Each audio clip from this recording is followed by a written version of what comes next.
You're watching and listening to the longest running weekly episodic Filipino wrestling podcast. This is the Wrestling Podcast. Stan C and Emil Nate checking in for another Thursday live stream.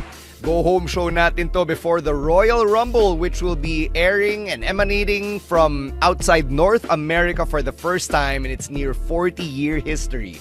Dami natin pag-uusapan heading into it, mga predictions, mga surprises na gusto nyo makita, surprises na ini-expect nyo, so not as big of a surprise, and everything else in between. But before all that, how are you, Emil Nate? I'm doing great. Just had enough sleep today, so ready na tayo for this live stream. All right, sounds good. So no Ro on the podcast this week kasi kino-cover niya yung Philippine Women's Open. So Ro's having the time of his life, witnessing greatness in the form of Alex Ayala and all the other players na talagang nag-iingay, no? Gumagawa ng pangalan para sa sarili nila sa Philippine Women's Open. Pati na rin yung mga baddies na sinishare nila sa amin. Want to watch out for. Okay yan. Chino naman is not here because meron siyang family event this week. Yung pinsan niya ikakasal this weekend. Kaya pag nagpakita siya sa Rumble, baka nakabarong pa siya. So yun. Let's say hi to some of our listeners who are enjoying the show right now. Si Jarrett, who's been loving the podcast since the pandemic era. Jarrett, thank you for surviving.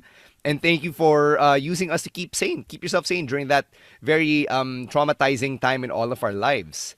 Si Julian AI, nagpaparamdam. Si JK, at saka lahat ng ibang listeners natin. Si Renato, parang gusto niyang sumayaw Si Emil Nate, di sasayaw ng Kit Wilson kasi nangako siya na sasayaw siya, pero apparently he's unable to make the Royal Rumble viewing party because of personal matters. So we're gonna let you off the hook this time, Emil Nate, pero may utang ka sa amin. Sa next public appearance mo, sasayaw ka na. Si-video natin yan. Okay? But for those of you who were hoping to catch Emil dance like our boy Kit Wilson, meron tayong Royal Rumble viewing party that's gonna happen on Sunday, 3 a.m., February 1 Manila time sa Skinny Mike's BGC. So kung wala pa kayong tickets, go get them at tinyurl.com/Royal Rumble 2026. Again, that's tinyurl.com/Royal Rumble, ROYALRUMBLE 2026. Meron pa tayong a little over a day before we close yung tickets for the early birds. After that, puro walk-in na. Alright? So, kita-kita tayo, sabay-sabay tayo magpupuyat. In my case, andito ako sa bahay, pero magpupuyat din ako because I'll be calling the show live. The show starts at 3 a.m. Manila time. Alright, Emil Nate, let's tell them about the Patreon program. Alright, so we just had a new patron last week with D Prime, and if you want to join in on all that good experience and supporting the podcast as well, you can do that through Patreon and Gang. It's at patreon.com/wrestling podcast and gangnow.com/wrestling2xpod. There's $5 a month. That $5 goes a long way. There's perks and benefits. You got a Discord community. You got exclusive access to interviews. We recently just did one with D. Brian Kendrick, who's going here for Dexcon in a couple of weeks. So some of our patrons got to be there when we did that interview. And also, first dibs to everything. First dibs whenever we would have viewing parties, events, and all that. So it's a way to support the podcast that's been going strong in the last 12 years here. So it's at patreon.com/wrestling podcast and gagnow.com/wrestling2xpod. All right. Last plug, Emil, let's put over Blast TV and that converged Netflix bundle kasi sobrang na-enjoy ko na yung Blast TV because of TNA and because of Ghosts. Kahit wala na yung weekly WWE stuff sa Blast TV, I still get to use it. I still get to enjoy it, especially that the NFL playoffs is still ongoing and Super Bowl is in 2 weeks and that's going to be live on Blast TV, and you can get Blast TV for free if you subscribe to the Converge Netflix bundle. So kasama din yun yung Netflix where you could catch all your WWE programming, the weeklies, and even the archives. I've been watching a lot of old pay-per-views in the last week or so kasi sobrang linaw niya, especially pag di na naka-VPN. No? So you can, again, you can enjoy that at its best with the Converge Netflix bundle, you get high speed internet, you get the Netflix account, you get the experience box, you get that and everything. And you could subscribe or upgrade your plan through customer service, email, or if you have a local Converge office in your area, you can do that as well. So we're always putting over Converge here on the podcast because they do deliver the best service. Yun. All right. We've got Hobby Danezi in the house. He's backstage. Yes. Mamaya siya magpapakita sa Uh, inyong lahat. Pero yun, bumabanat na rin siya dito sa comments natin. He'll be talking to us about yung predictions niya rin for the Royal Rumble PLE, which is happening this weekend. Simulan natin yung wrestling talk natin with AEW and the big event that happened earlier, which was the debut of Tommaso Ciampa, the Psycho Killer. And kakasabi lang natin, 'di ba, since the news broke na hindi na nga siya magre-renew ng contract sa WWE, na any promotion Ciampa will end up working with is getting a hell of an asset, 'di ba? Kasi si Tommaso Ciampa, what a pro, really, yung intensity and the conditioning that he brings to the ring and his ability to tell stories is really up there with the best in the game. So, I'm really happy for him that he gets to explore this new chapter in his career. And he debuted by answering yung open challenge ni Mark Briscoe for the TNT Championship this weekend. Yeah, that was quick. He just announced it a week ago. But to be fair, it's parang nag-expire lang yung contract. So walang 90 days, walang clause dito, no. So he immediately jumped with AEW, and yeah, may title match na agad siya, no. And I feel like he is a good asset for AEW. Like, he, again, nakita na natin what he could bring uh in the WWE, in NXT all those years. So I'm quite excited to see Tommaso Ciampa singles run in AEW. I don't expect him to necessarily win the TNT title agad, but I just hope he doesn't get lost in the shuffle. So that's always one of my worst fears whenever pag may nag-debut na bago. Na kasi this is the typical TK booking na someone will debut, they will have a title match. Most of the time, they tend to lose the title match and then they get lost in the shuffle. So sana wag mangyari yun kay Tommaso Ciampa. Mm-hmm. All right. Ito naman, speaking of somebody who jumped ship, diba? Si Andrade El Idolo. Let's talk about him because nagva-viral siya over the last few weeks because of this new thing he does where he takes a selfie with a fan at ringside. So, it's like he's being a womanizer and he's finding the baddies in the crowd tapos may moment sila. Apparently, plant to mga to. So, Yes. yung the one from this recent weekend, I believe, is an independent wrestler. She was a wrestler. No, she has appeared in AEW na rin before. So, syempre, single na siya eh. Di ba? This is by far, ito na yung pinaka, I don't know, yung pinaka-interesting siya. Ever since his NXT days, he has done it. If ito na yun, parang feel ko ito na yung gimmick na would propel him to being a main event player in AEW. Kasi I could see this gimmick going over. This has parang a mix of Eddie Guerrero and Angel Garza when he started in NXT. I could remember. Yeah, sabi nga ni Jasper, Angel Garza circa 2019. Ganun na yung gimmick niya na medyo womanizer. Tapos, the guy proposed on NXT to his fiance. So medyo nasira yung gimmick niyan for a bit. But yeah, it's I'm I'm definitely excited to see what happens next with this gimmick. If he's gonna go all the way with this gimmick or parang one-off lang to. All right. Let's go to NXT. Ito, magsisimula na maaga yung predictions natin. Next week, we've got a couple of title matches on NXT. You've got the TNA Knockouts World Tag Team Championship match between the Elegance brand and Zaruka. And you've got the big main event, yung the 7-man ladder match for the vacant NXT Championship. So let's run down the names for this one. You've got Ricky Saints, Super Sean Legacy, Shiloh Hill, Keanu Carver, Jackson Drake, Dion Lennox, and Joe Hendry. I mean, how did this become a 7-man? So, di ba meron mga qualifiers? Yes, yeah. Di ba booker ka? Ba't di mo to alam? Ikaw nag-book nito eh. Because may qualifiers, tapos si Ricky Saints mati kasi he never got his rematch. And then, Jackson Drake versus Joe Hendry dapat. and Joe Hendry got attacked backstage. Si Ava, pinagbibintangan niya yung Vanity Project. Todo din naman tong Vanity Project. So si Jackson Drake, kasi siya yung nasa condition, pinasok na siya ni Ava dun sa ladder match. Okay. And That's then why it was... if Joe Hendry was medically cleared, magiging bahagi na siya ng ladder match. So yun yung nangyari. Okay, that's why it's a 7-man. All right. Okay. I think they're not gonna give it to Joe Hendry because I feel like he's gonna go through the hero's journey, just like the same thing he went through in TNA before he became TNA World Champion. I mean, obviously the obvious pick here is Ricky Saints, diba? Kala Like ko iisa-isahin mo sila. Ito X to. The other 5, ang malakasan talaga dito is either Joe Hendry or Ricky Saints. So Bakit?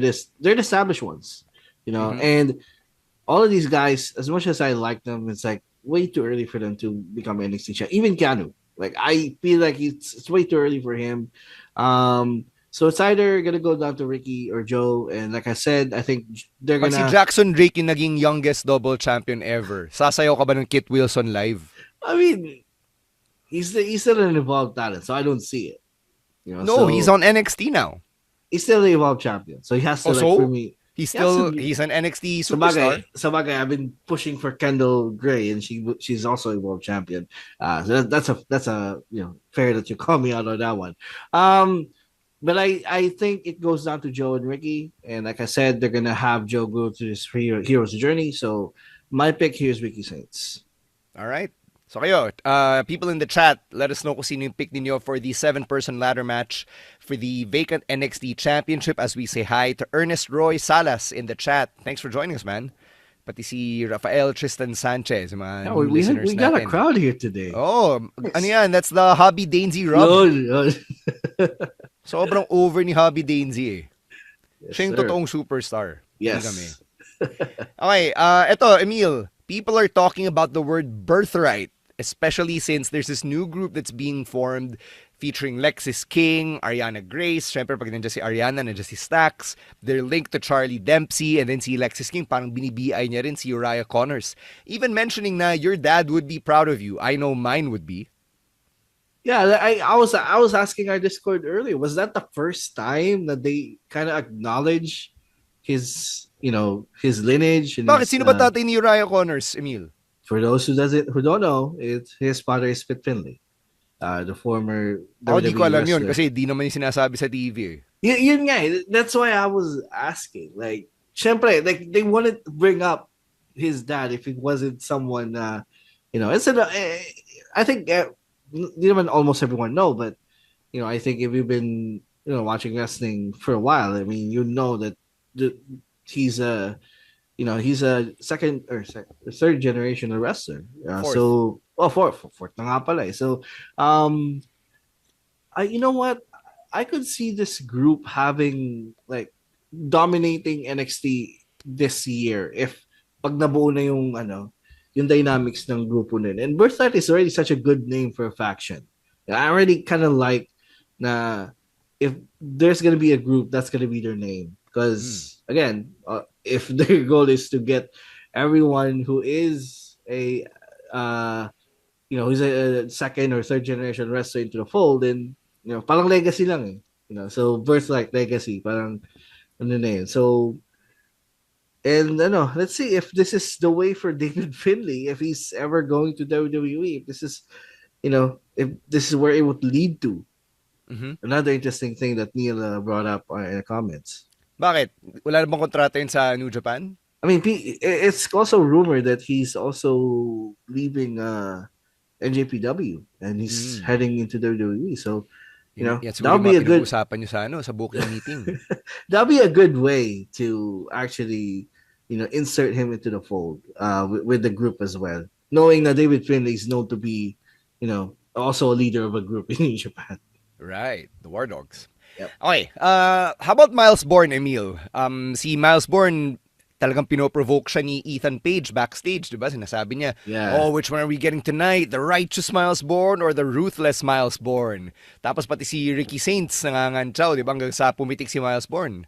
So pati si Ricky Saints napatras eh. Yeah, I am wondering why Miles Bourne isn't in the ladder match. But Talo siya eh. yun nga, I Yun lang think yun, talo siya. this leads to him eventually dethroning Ethan Page. If I'm gonna completely honest, I know that in our in our notes it's saying is he headed for a heel turn? I don't think so. It's the other way around. Like this is his hero's journey. Like he's he's been provoked by all these people. So eventually he's gonna snap in a good way. He's gonna snap on these guys. Pwede ba yun? Pwede ba mag-snap tapos good way? Yung mga nanggagago sa kanya, di ba? Sila Ethan. So, I think he's gonna be the next North American champion here. He's gonna be the one to dethrone Ethan. Especially with what happened after the match. Ano ba nangyari after the match? After, I don't know who Miles Bourne was competing against, but... Dion Lennox. Yeah, Dion Lennox, yeah. So, at the end of the match, Miles kind of just snapped on Ethan because, he was sick of his shit and he attacked him and he posed with the belt. So he's probably gonna to be go fair, after... Ethan Page was giving him the championship and saying, use it, diba? Yeah, tinutulungan niya si Miles Bourne. Dinidemonyo niya si Miles Bourne eh. Oh. So, and Miles Bourne got sick of that because Miles Bourne, doesn't wanna do things the wrong way or the dirty way. Yung pala yung directive ni na Emil. All right, let's take an Emil Nate dance break. When we come back, we'll bring in Hobby Danezi and we'll talk about the highlights from Monday Night Raw. Hello, my name is Ilya Dragunov, the Czar, and you're listening to the Wrestling Podcast. All right, let's get to yung highlights ng Monday Night Raw. Pero sabi nga natin, meron tayong special guest who's here as a guest analyst on the Wrestling Podcast. Please bring in one of our favorite content creators on Philippine TikTok. He was our representative when WWE was in Australia for Crown Jewel Weekend. Let's bring in Hobby Danezi! Woo! Idol, kamusta? What's up, Danezi? Ayun. Oh, hello. Kamusta? Ayan. Grabe Kasi na idol. introduction. Syempre. Oh, Hey, syempre guys. deserve mo 'yan. Deserve mo 'yan kasi syempre ikaw nga yung 'di ba? Ikaw nga yung pambato natin nung nasa Australia yung WWE. Tinan mo si Hobby Danezi, meron siyang Kit Wilson, no? Oh, kita mo. Emil, nasan ni sa'yo? Nakabangan ko eh. Yung buong sambayanan, Emil Nate, inaabangan yung Kit Wilson mo. Nag-aabang na eh. True. Oo. Lahat ng followers si Hobby Danezi, kahit yung mga di mahilig sa wrestling, inaabangan ni Kit Wilson ni Emil. Ayun. Thank you so much po sa sa pag-guest sa akin dito. Hindi. Thank you na nag-make time thank ka. you. Syempre, alam namin na busy yung schedule mo, di ba? Graduating ka na, di ba? Oh, graduating sa June, hopefully. Yun! Ilang Hopefully. units na lang? OJT na lang sa kami. OJT na lang. Saan ka ba nag-OJT? De, joke. Huwag ko sabihin. Wala pa. Baka madox ka eh. Baka meron kayong alam. Wala pa ako. Ano bang field yung pag-i-internan mo? Kahit basta business field, marketing, ganun, mga ganun. PR. Alright. Yeah. So, yun. Kung may alam kayo na tumatanggap ng OJT, itong si Hobby Danezi, hindi lang siya gumagawa ng TikTok. Pwede niyo siyang utusang gumawa ng kape. Yes, please. 500 hours kami. Wow! Grabe naman yung 500 hours. That's a long OJT. True. Oh, ako, 150 hours ako dati. Oh, Mine was 300, so the Grabe. 500 medyo mahaba na yung 300 but the 500 one man. Yun na lang kasi talaga. Sa bagay. Yeah.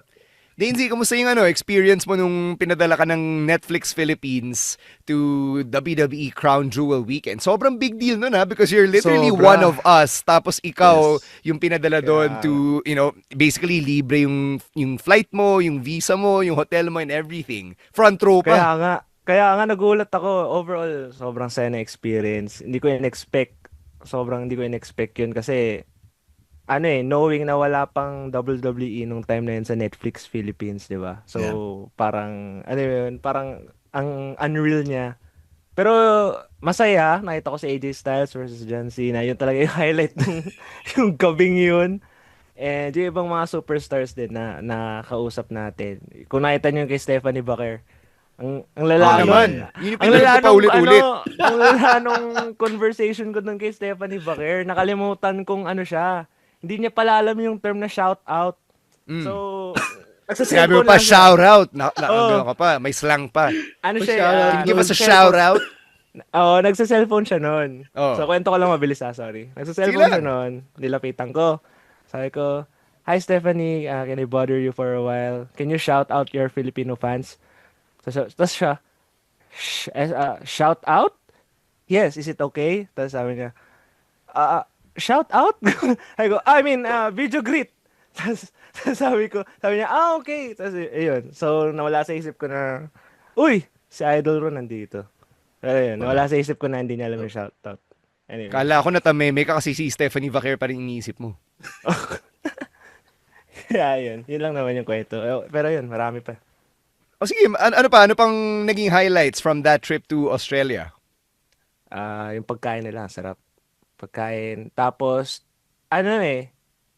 siguro iba yung arena talaga yung setup ng arena per country. Doon kasi, yung mga recent na nakikita ko kasi sa mga phone, parang blanco talaga yung sa cam. Jam.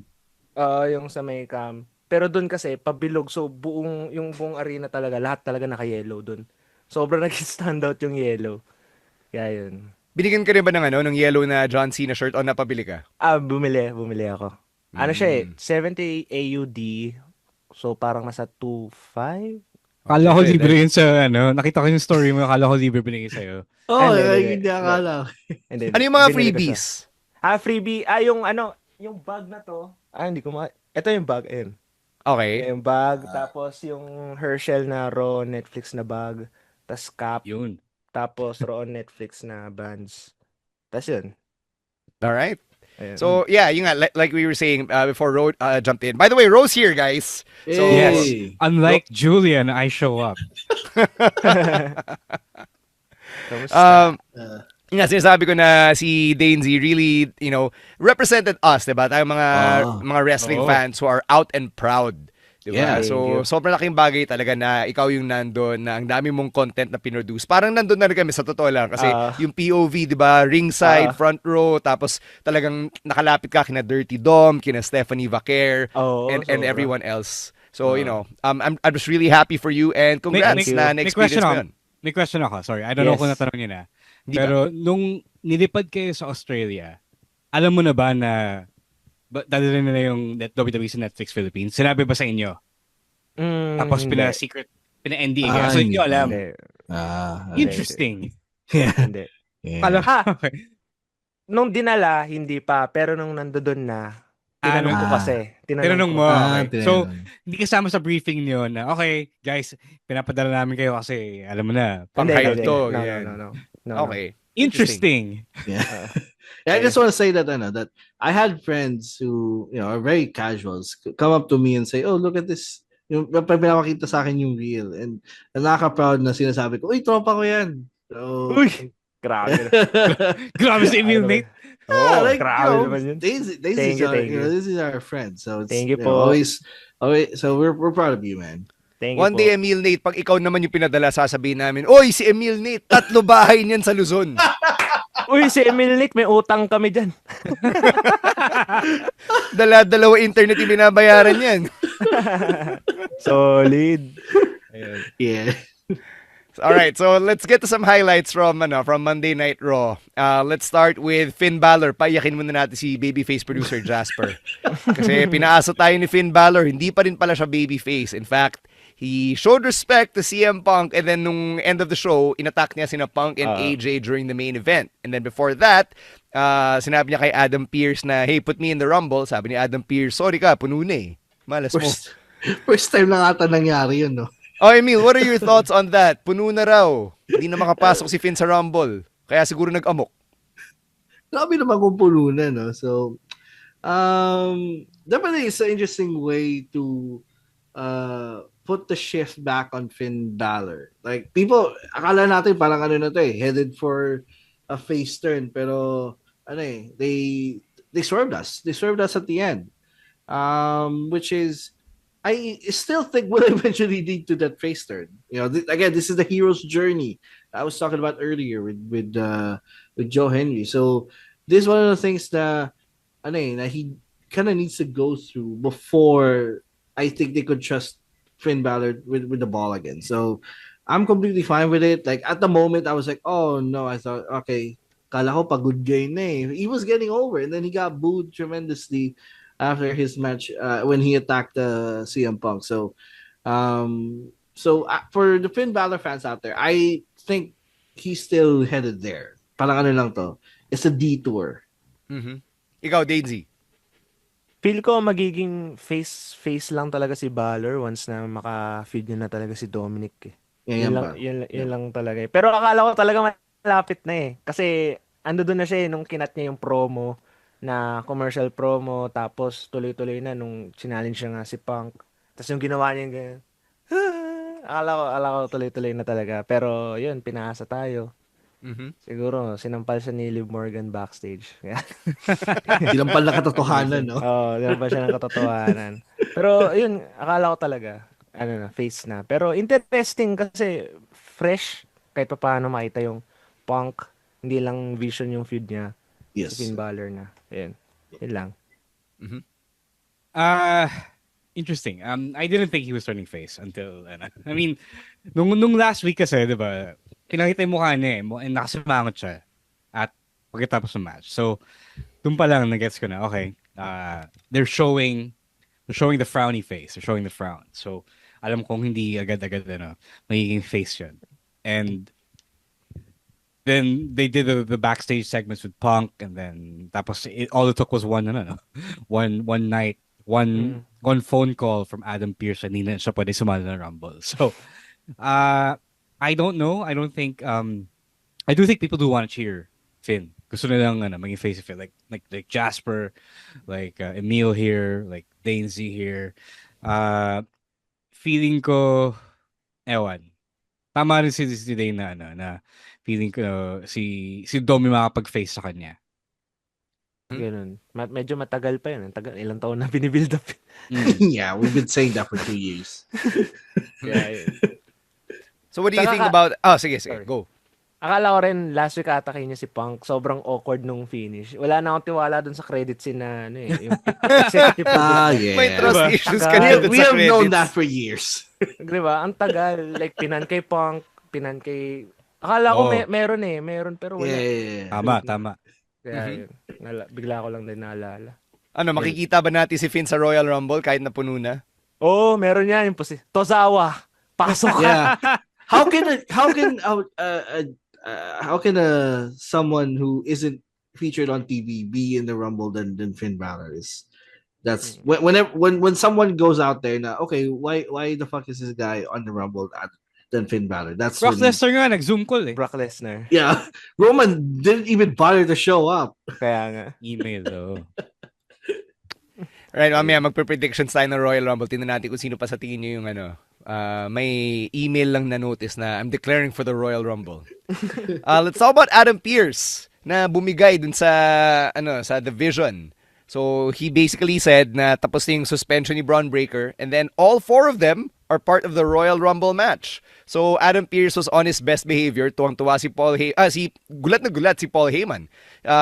But then again, we saw yung kausap ni Adam Pearce. So di pa rin natin alam kung sino ba talaga yung kausap niya at bakit nag-soften yung stance ni Adam Pearce towards the vision. Mhm. The fuck happened, Pierce? I mean, I thought you already had the backbone. Bayaran. Yun nga, may tumawag nga sa kanya na hindi na gustong marinig and nobody wants to hear. That's the story. Weren't you paying attention? Yeah, who is it? Like, I do wonder who is The it. Like, it's DJ very yan for interesting. sure. I don't know. Final boss? Hopefully not.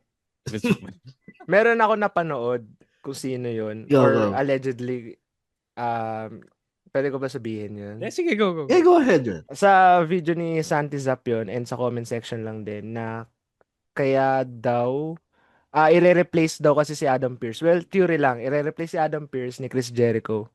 Siya yung magiging GM ng Raw. Interesting. Tapos, parang, ni-reference nila dati yung kay Eric Bischoff eh. Na merong nakalimutan ko yung faction na sobrang panic siya. Sa Evolution yata yun. So, GM siya noon, tas sobrang panic siya at that time. So, parang ganun yung mangyayari daw sa Vision na si Chris Jericho daw yung parang magiging GM. Kaya yun. Interesting. Pero, napanood ko yun bago mag-Raw. Pero nung pinakita natin sa Raw na parang nagkapatawaran na tas takot na takot to. So, di ko alam kung sino yun. Pero most likely, big name, I guess. Mhm. Ayun. It is The Rock lang. Yun lang naman yung nakakatakot eh. Mm. Kaya yun. Sweldo ni Adam Pearce na nakataya eh. Kaya baka si Vince Pension niya. McMahon. Joke.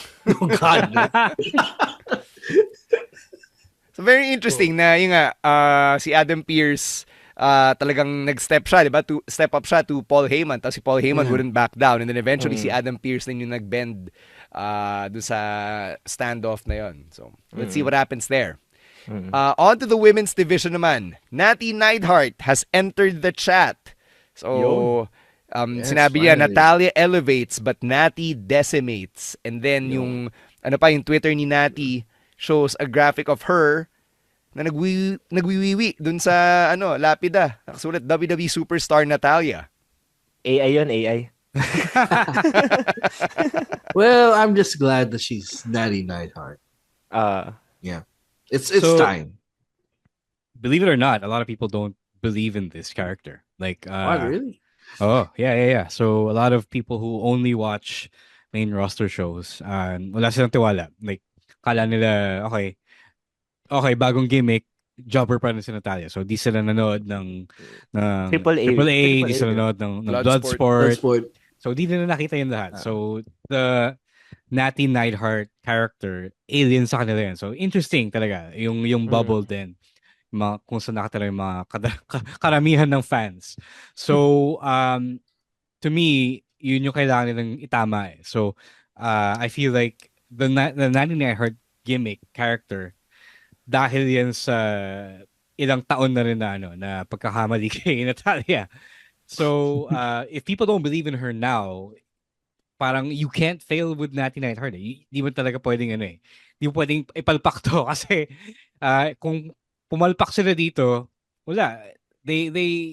Natty's ruined forever and ever. She's already ruined now, judging by the reactions that she has. So, yun yung malala talaga.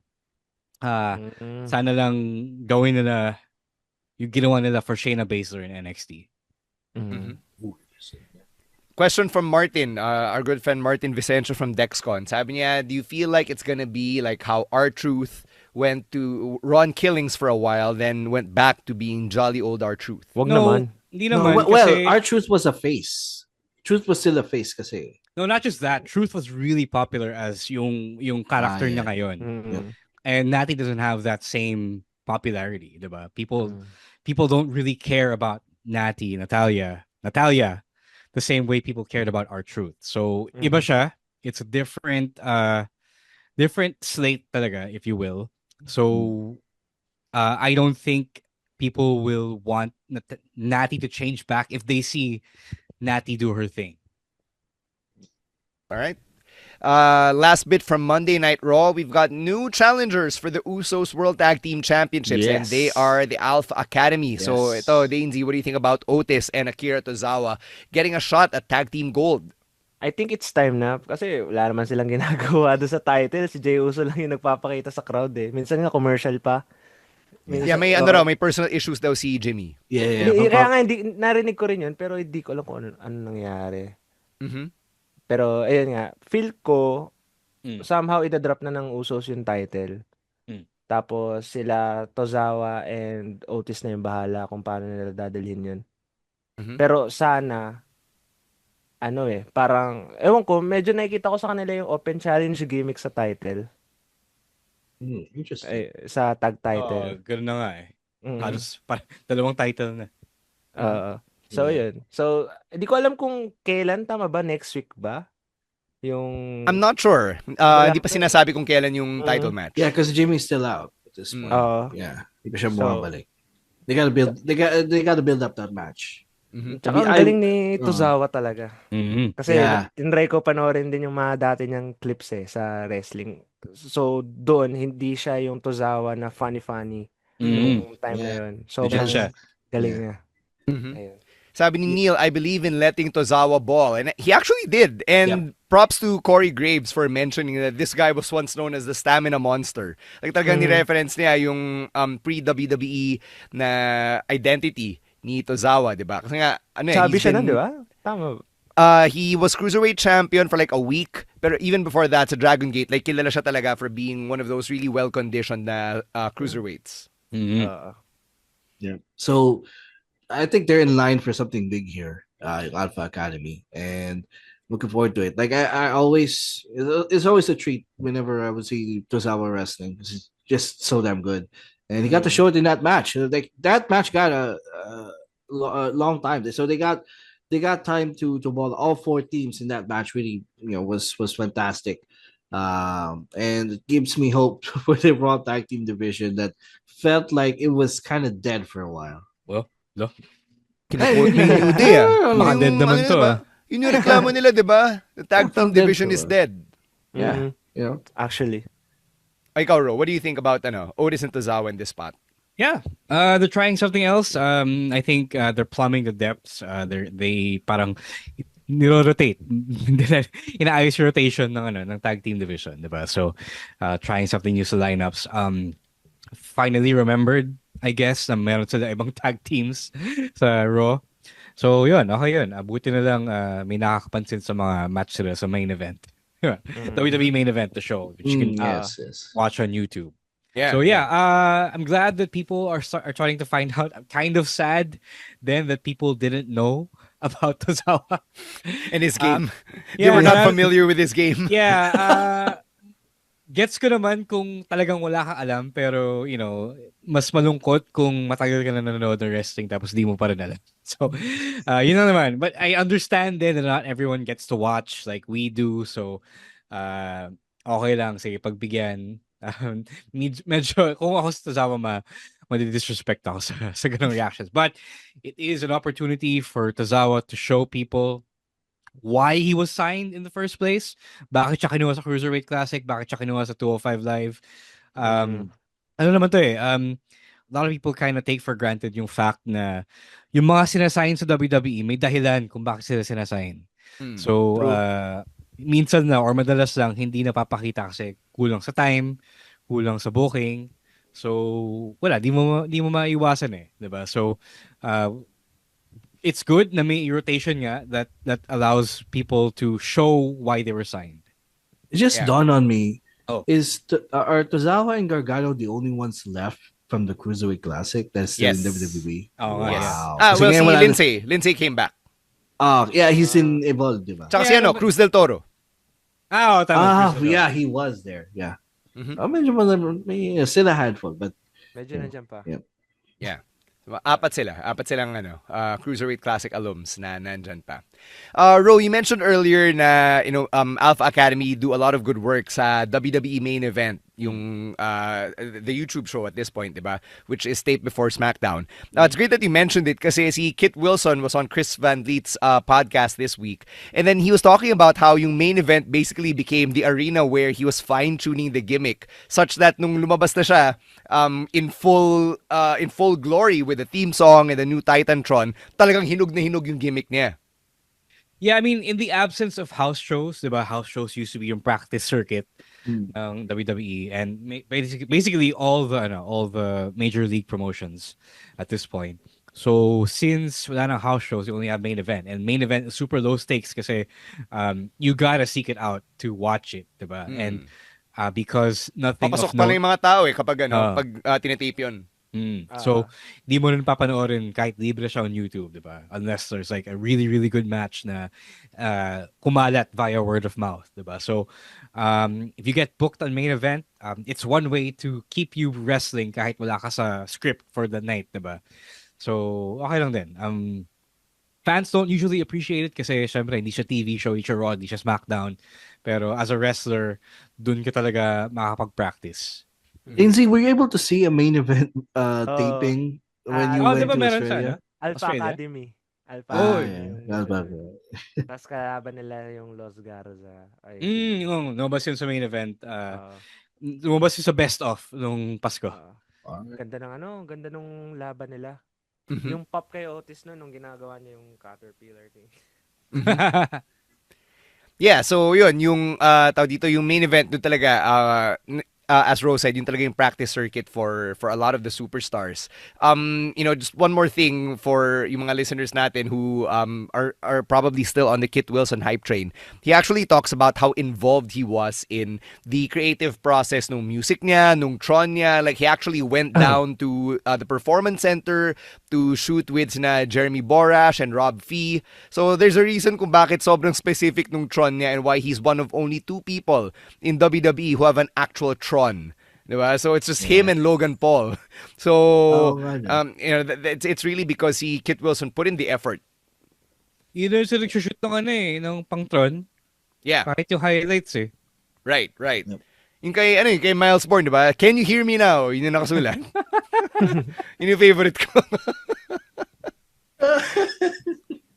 All right, so yun, Kit Wilson love over on the Chris Van Vliet podcast. Let's take an Emil Nate dance break. When we get back, predictions for the Royal Rumble in Riyadh right after this. Hey everyone, this is Jeff Cobb, and you're listening to the Wrestling Podcast.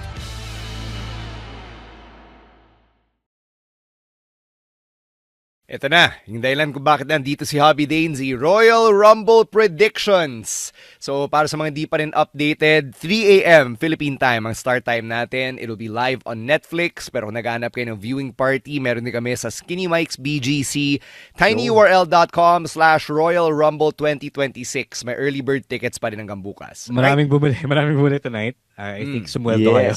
Buti pa kayo sumweldo na. Paldo! Yeah. Paldo na sila.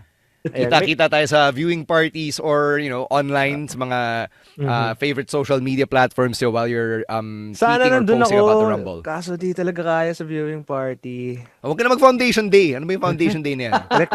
Record kasi siya eh. Sabihin mo, ma'am, mas importante po yung Royal Rumble. May ganap kayo sa Foundation Day at 3 a.m.? Hindi, 6, Sabado siya, 6 hanggang 10. So, uwi pa ako. Okay. Ayan. Talo ka ni Chino, manggagaling siyang kasal. Oh. Grabe. Punta siyang viewing party, nakabarong. Ang hirap. Okay lang yan. Okay, let's do predictions. Let's start with the undisputed WWE Championship match between Drew McIntyre and Sami Zayn. So, home court advantage para kay Sami, syempre, because he is one of them. And I'm actually interested to get your thoughts on this. Let's start with Danezi. Ano ako dito eh. Mixed emotions ako dito talaga. Ang pambato ko talaga dati, si Sami Zayn sa Rumble. Siya talaga yung mananalo for me. Pero nung in-announce nga yung Fatal 4-Way, tapos meron siyang chance to face Drew McIntyre nga. Pakiramdam ko Drew McIntyre pa rin to.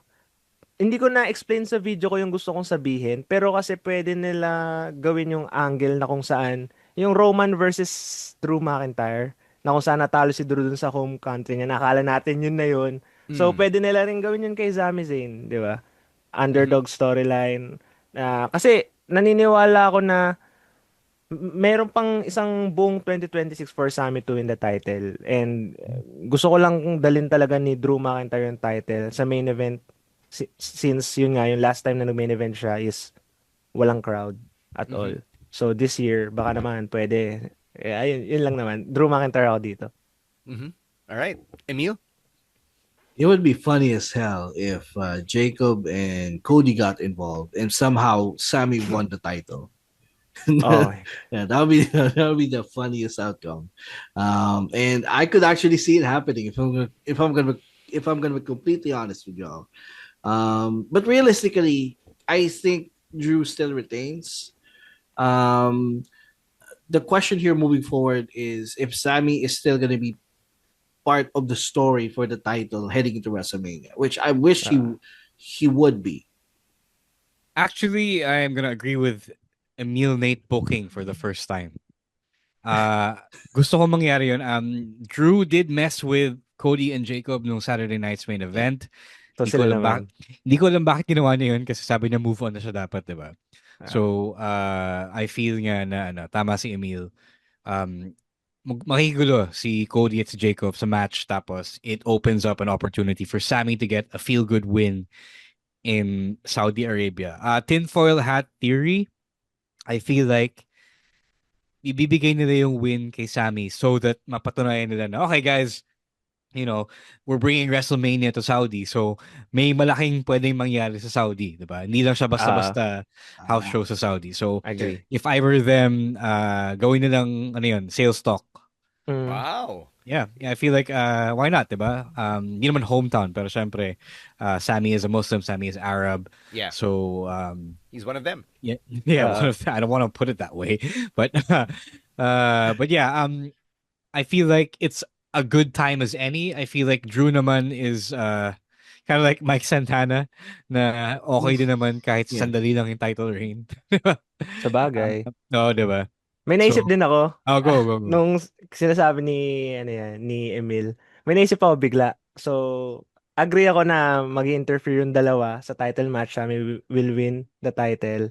Tapos si Drew McIntyre bigla naman papasok sa Rumble. Tapos siya yung mananalo. Oh, pwede. Yeah, that could happen, yeah. Why not, diba? Kaya, pero kung puno na daw yung Rumble, di na pwede yun. Hindi, magbubulo nga si Drew. Yeah, he's gonna take out someone. Pwede nga rin na pasok niya yung sarili niya sa Rumble. That also happened in 2022, diba? Brock Lesnar lost the WWE Championship to Bobby Lashley. Siya yung last entrant nung 2022, and then he actually won. Pwede, di ba? Yeah. Hindi na, anything can happen sa Rumble kasi. Kaya, I agree. We don't know. All right. Let's talk about the Women's Royal Rumble match first. So, ito, may mga question tayo. Who needs this Rumble win the most? Who do you want to see win the Rumble? Tsaka sino yung pinaka-likely na manalo ng Royal Rumble? Wait, I gotta look the field. Gotta look the field here before I... Do you have to? I mean, diba? Whoever is, Wala, hirap eh. I don't hate predicting Rumbles. I really do. Ano yung questions? Yung guide questions? Who needs this win the most? Who do you want to see win the Women's Royal Rumble, and who is most likely to win? Who needs this win the most? Natty Neidhart. Yes, definitely. Who will likely win? Raquel. Why not? Yun ang sagot ko. Kayo, Emil, Lindsay. Ako, ang pambato ko talaga dyan, si Liv Morgan. Kasi nga lagi siyang first runner-up. Tapos, ang na-predict ko kasi dyan, next week yata yung magiging laban ni Stephanie and ni Raquel. Yeah. So if ever na, most likely, feel ko mapapanalunan ni Raquel yun eh. Yung title na yun. Tapos, if ever na si Liv Morgan yung magiging Royal Rumble winner. So, silang dalawa. Yeah. Albert on YouTube says Kyrie needs to win. He would like Io to win. Bianca will win. Pwede rin yung Bianca versus Jade eh. Kasi yun yung matagal na talagang binubuo. You know what? That's where I'm going with. Yeah, Bianca versus Jade talaga. Yep. Kailan na-attend last time na ito si Bianca? I really forgot. No, WrestleMania. That was it. No, nag-special ref siya, di ba? SummerSlam. Yeah. Evolution Yung last match. Hindi pala, Evolution. Yeah. Last match niya was at WrestleMania. Yeah, kasi, I don't know, medyo kasi nakakalimutan ko na yung mga storyline ngayon. Nagka-closure na kasi si Naomi and Jade. Si Jade and si Bianca, wala pang closure at all. So, pwede rin kasi si Bianca eh. Fair. That's actually a fair point. Kaya, ayun. Maraming pwede eh. Yeah. So yun, you mentioned Bianca Belair, who as of recording has not declared for the Rumble. So you think the surprise entrant siya? Sino pa sa tingin niyo yung baka maging surprise entrant? I mean, there were people who were not on NXT. People are saying that they're heading to Saudi. So you could count it. Yung mga wala kanina no sa wala kahapon sa NXT. So attendance check ka ba? I mean, So wasn't there, so she's probably one of the spots. True. Probably someone from TNA. Niwan na naman yung Cesaria. Someone from TNA as well could be. Who's in TNA? Si Vicky nasa TNA. Elena Black. Elena Black. That would be funny. That'd be funny as hell. Sino pa ba? Yeah, sino pa ba yung surprise entrance? Wala akong naisip. Meron ako naisip na funny spot eh. Oh. Shit. Nakalimutan ko yung pangalan niya. I don't want to assume na gay siya pero sa AAA, yung hinalikan niya ata si Pimpy. Pimpy. gusto ko, ewan ko, gusto ko siya I makita mean, sa yeah. women's. Wala lang, fun lang. Mhm. Yeah, also Kumbaga. probably some people from AAA as well. I could see them being surprise entrants here. One of the less toxic, I'm sure, because they're kind of over. Mhm. Okay, so for me, who I ano yung tanong? Likely who Who do I needs want? it and who you want? Who needs it? I want to see Lara Barqueira honestly win this whole thing. That's who I want. Mhm. Most likely, I find myself agreeing with whoever said Bianca. Now I think she's gonna return and actually challenge Jay for the title at Mania. So those are my picks. Mhm. Ito, sabi ni JC Cordon, Ash by Elegance as a TNA rep. Yeah. So she's why not? back, diba? Oh, yeah, Is she she's back. wrestling again? She said she was clear to compete. Okay. Alam mo kasi ngayon nagva-valley pa lang siya, diba? With the Elegance brand. Mm. So, yan. Kompleto na yung stable nila. May lalaki na rin silang valley. Si Mr. Elegance. Yeah, Mr. Yeah. Okay. So that's the Women's Royal Rumble match. Dami ring comments. I love it. Daming nag-chime in with their thoughts on the Women's Royal Rumble. Daming insights. Doon naman tayo sa men's. Same questions. Tapos kung may surprises kayo, sino sa tingin yung mga surprise? Ricky entrants? Sosa! Bang! Yun, may nagtanong about Ricky Sosa kanina. Yeah. Nag-viral siya. I love it. I love the whole theme song. Sobrang nag-LS ako sa kanya, sa totoo lang. That's what I've been seeing in all over my TikTok feed. Kahit hindi ko siya pinapatugtog, bigla na siyang, habang nagko-commute ako, biglang, bang, bang, sus. Bigla siya mapiplay sa utak ko. Pero yun. Surprises. Again, I could see some TNA people. Nick Nemeth. Sino taga TNA, Emil? Nick Nemeth, maybe. I mean, that naman tayo pwedeng makakita ng TNA people eh. Most likely. Leon Slater. Chris Jericho. Yeah, probably. I don't know. Yeah. It's weird kasi the last time we also saw Chris Jericho on WWE TV was the greatest Royal Rumble. Umappear siya nung pandemic time, di ba? No, that was only parang Steve Austin. It was a backstage segment on Raw.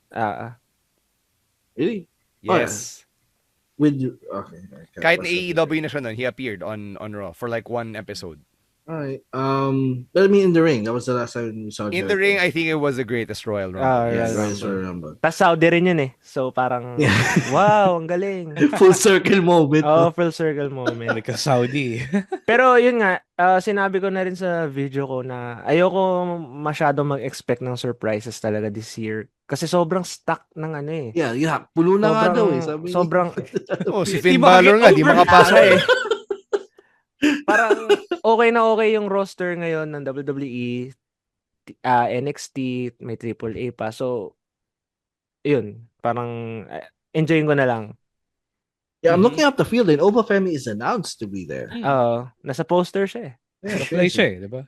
So it's not really a surprise anymore. Kasi, si Sting nga nandyan eh. Si Oba Femi in-announce kasi, di ba? Like yung teaser niya, nakasulat Oba Femi Royal Rumble. So that's as good as an announcement. Yeah. Randy Orton nga, nag-announce sa ESPN doon sa show ni Mike Greenberg. Galing no? Ricky Sosa talaga. As far as who needs this one, I don't know if Roman needs... Sige, ko muna. Yeah, I'm still thinking about this. Ang pick ko talaga dito, 'di ba, si Sami Zayn, pero since yun nga yung match nila ni Drew, naisip ko si Finn Balor. Kasi ang pick ko sa women si Liv. Tas sa men si Finn Balor. So Judgment Day members yung most likely mananalo this year. And knowing nga yung feud nga ni Finn Balor dito kay CM Punk, niluluto nila. Pero meron din pwede rin si Roman Reigns. Kaso kailangan ba ni Roman Reigns manalo sa Royal Rumble para mag-main event ng WrestleMania? Parang hindi naman masyado. Kaya, ayun. Pero ang pick ko dito talaga, Finn Balor. Or Kit Wilson. Kit Wilson na lang. Finn Balor. Okay. Emil. This is so hard. Mahirap talaga this year. Yeah, this year is probably the most like unpredictable it has been in a while.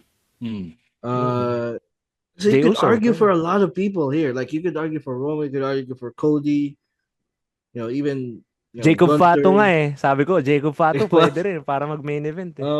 Braun Breaker as well. Braun Breaker, I feel like he's one of the low key like dark horse to win this, in my opinion. As kasi yun nga, kasi di ba they had a segment on Raw where the Vision parang di ba nagkasundo sila na if anyone needs to win this Rumble, it's Braun Breaker. So I could see it happening. Or I could see Logan Paul turning on Braun Breaker. I could also see that. Kasi di ba, like for once Logan Paul was not selfish. Like it was weird seeing that. So they could probably may character development siya. may character development. Pero di natin alam, no? Baka, Face turn pala. di natin alam, no? Baka they actually pulled a trigger here with Logan versus Vision story. You know what? The safest pick here is probably Roman Reigns. Roman safest pick. And sabi ko, Dark Horse is Braun Breaker. So that's my picks. Super Dark Horse ko, Gunther to win the Royal Rumble. Nga pala, kasama rin siya dun after yung kaya no. Wait, he's double booked? I don't know. Nabanggit niya yun eh.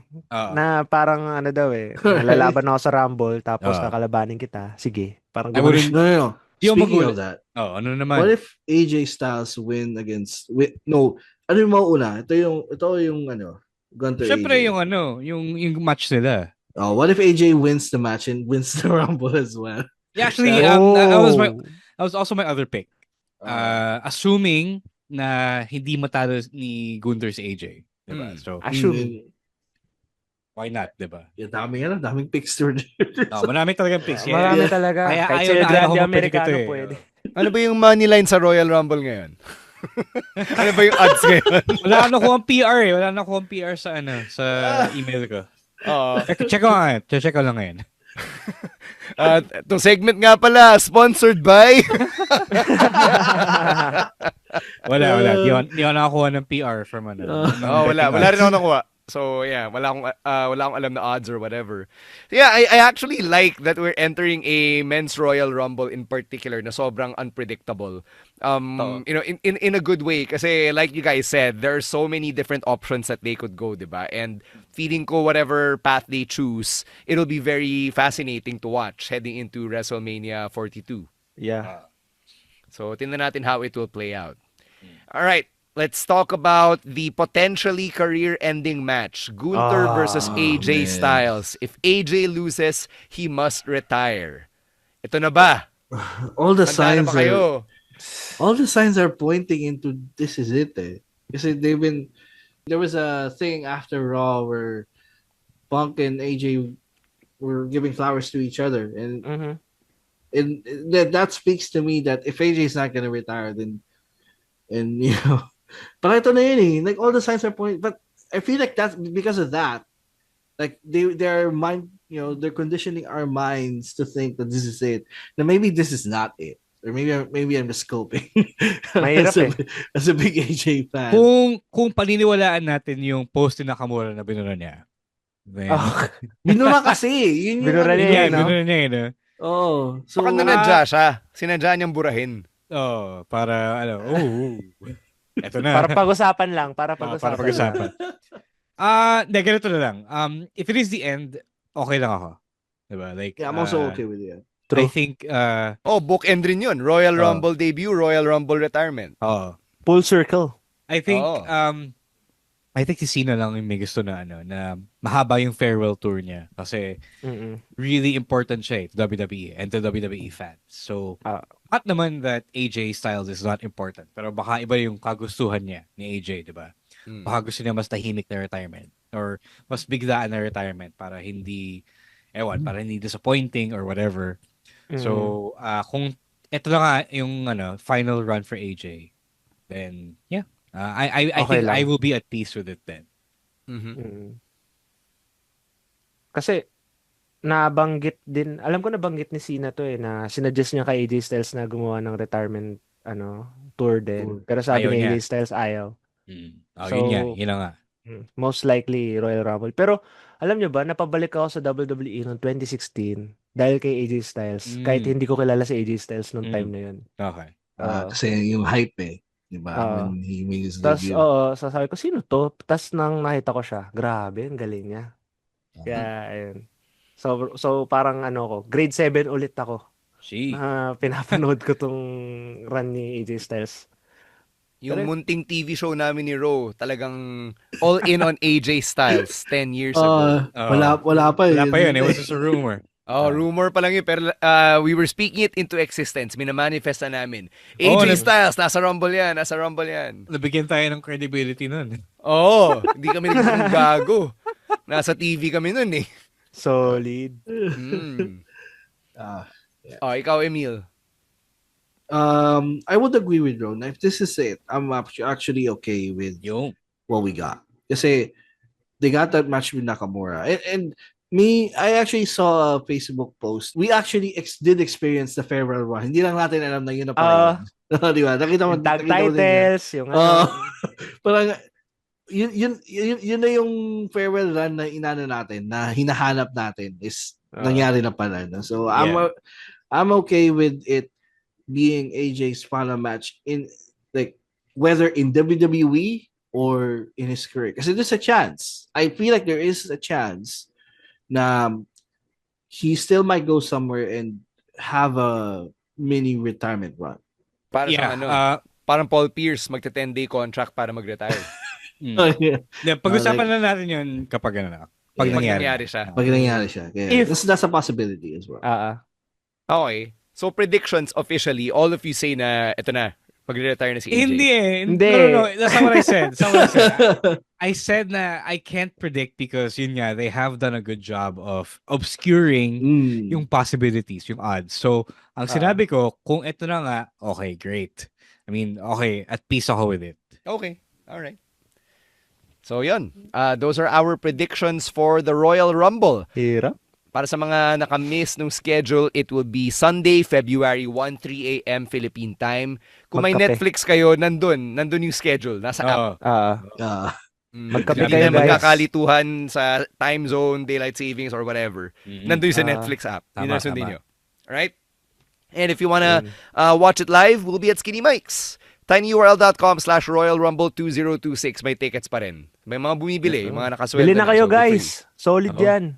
Masarap yung iced tea. Yeah. Bumili naman kayo ng food. Mag-order naman kayo ng food, di ba? Wag lang yung Tapsilog sa Skinny Mike's is top tier. Bili kayo ng pancake. Pancake, yung fish and chips. Masarap yun. Legit. Masarap. All right. Let's get some plugs on our way out. Hobby Danezi, what's up for you? What's up for me? I need OJT, guys. Bigyan nyo ng suggestions to. Kailangan ko na matapos to. Hanggang April lang kami, guys. Baka naman. Mag-usap tayo. Puro ako content. Yun, para may magawa siya with his 500 hours bukod sa 500 content. hours? Yun na lang. Tapos na kami sa research. Tapos na lahat. Pero anyways, yun nga. Follow me, guys. FB, TikTok, IG, YouTube. Hobby Danezi. Bukas, i-release ko yung interview ko kay Brian Kendrick, the man with a plan. Yun. Nabangan niyo yan. Mini-interview lang siya. Ninarrate ko kasi mali ako sa Zoom. Ang boomer ko sa Zoom, yung profile ko nasa taas, tapos siya nasa buong screen. So, hindi siya yung parang ganito yung grid. So, ayun. Patulong ka kay Jasper. Kaya nga Pero, ano pa ba pa-plug ko? Ayun lang naman. Gusto ko rin mag-thank you sa The Wrestling Podcast sa pag-guest ulit sa akin. It's been a while. Maraming salamat. First ko pa pala na live kasi last time, recorded. Recorded. Yeah, that was a recording. Yeah. Yung Mr. McMahon. Alam ko, humingi sa akin ng live di ba? Debut ko pala to. Tapos dito rin ako magre-retire. Tama. Dito nga, we're gonna have you back. Okay. Ayun, yun lang naman. All right. Thank you. Thanks. Emil, ikaw, what do you have going on? Masyado, no? Just buy your tickets for the Royal Rumble viewing party and follow the podcast and all social media platforms. Thank you. Right. Thank you, guys. Bro? Yeah, Magic the Gathering players, fans, follow us, Bolos Club PH Podcast, Spotify, and YouTube. Guys, meron pa tickets for Fast Break. happening in Yes. 2 weeks from Sunday. Yes. I don't know, 3 weeks from Sunday pala, sorry. 3 weeks from Sunday. Or, It's 2 weeks. 2 weeks 2 from weeks Sunday, from sorry. Sunday. Ay, Huwag okay, niyo dadalhin mga kabit niyo doon, ha? Please lang. Mamaya may kabit kayo. Yesterday. 2 weeks from Sunday. Brian Kendrick, Lady Lee, dexcon.helixplay.ph. Tapos after nun, bumili na kayong tickets for WrestleStorm 3. So, yun. Maraming ganap. Kung gusto yung makisali dun sa conversation about yung mga gang-gang tsaka youngsta na may article din si Rose sa Inquirer Lifestyle. God. Yeah. So go check that out. For me naman, NBTC Court Report tuloy-tuloy pa rin every Friday 7 p.m. sa Facebook page ng NBTC Philippines. We'll be talking about, I believe, North Luzon. Yung regional championships, yun ang pag-uusapan natin this week. So go catch that Fridays at 7 p.m. on the NBTC Philippines Facebook page. For the show, make sure you follow and subscribe on YouTube, Spotify, wherever you get your podcasts. Follow our social media as well at Wrestling Podcast or at Wrestling2xpod. And then individually, it's at EML_Meister, at Chino Supersized, at Roeswar, and at _Stan C. Thank you to Hobby Danezi, our special guest. Thank you to Babyface producer Jasper for taking care of everything behind the scenes. And thank you for catching another episode of the longest-running weekly episodic Filipino wrestling podcast. For Romoran, Emil Nate, and Hobby Danezi, I'm Stan C, reminding everyone to stay safe, stay dry, and don't be a dick. Wrestling Podcast. Out. Later, Outcasts. Peace. Utang na loob!